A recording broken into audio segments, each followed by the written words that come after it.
بسم اللہ الرحمن الرحیم۔ آج کا میرا یہ ویڈیو پیغام مختصر پیغام اسلام آباد کے چیف جسٹس عامر فاروق صاحب کے نام ہے کہ جسٹس صاحب، آپ ہمارے پاکستان تحریک انصاف کے کیس نہ سنا کریں۔ اس کی بڑی تفصیلی وضاحت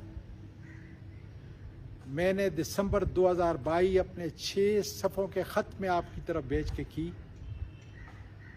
اور میرے قائد عمران خان نے ہر اپنے بیان سے آپ سے گزارش کی کہ آپ سے ہمیں انصاف کی توقع نہیں مل سکتی، اور اس کی واحد مثال کئی اور مثالوں کے علاوہ کہ 9 مئی کو عمران خان کو آپ کی عدالت سے غیر قانونی طور پر ریڈ کر کے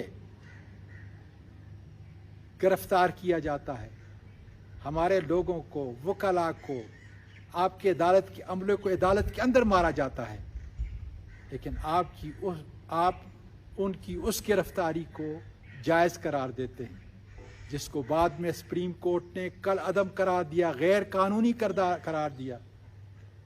اور اس کے بعد دیکھ لیں کہ جج دلاور کے فرسودہ جیلی کیس کے اندر ان کو سزا ہوتی ہے، اور آپ سسپینشن کی بجائے 15 دن کی تاریخ دیتے ہیں۔ اس لیے خدارا آپ سے ہمیں انصاف کی کوئی توقع نہیں، آپ ہمارے کیس نہ سنا کریں۔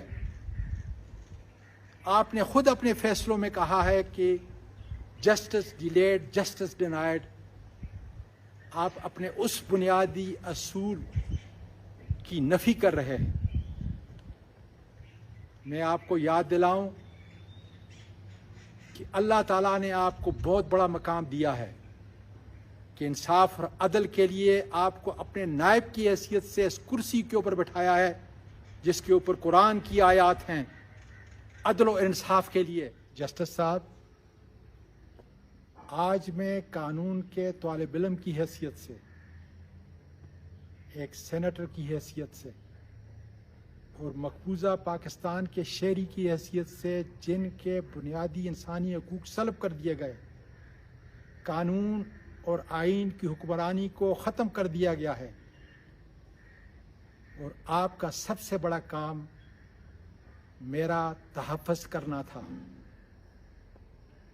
آپ کو قادر مطلق کا یہ قرآن کا بیان آپ کے سامنے پیش کر رہا ہوں، جو میری اور آپ کی عزت اور ذلت کا مالک ہے۔ انا الینا ایابہم ثم انا علینا حسابہم، کہ اس کی پکڑ بڑی سخت ہے، مجھ سے اور آپ سے ضرور حساب لے گا۔ خدارا انصاف اور قانون کے تقاضوں کو پورا کریں۔ شکریہ۔